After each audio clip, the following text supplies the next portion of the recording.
Some of you guys may be thinking, what sound effects do I use in my videos? Yeah, no one wonders that.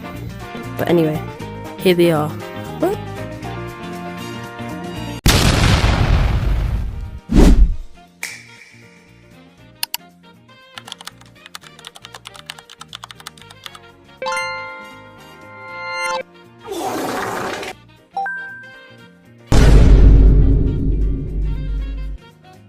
Anyway guys, that is it. You can use them in your videos if you want to screen record it, and yeah, bye guys.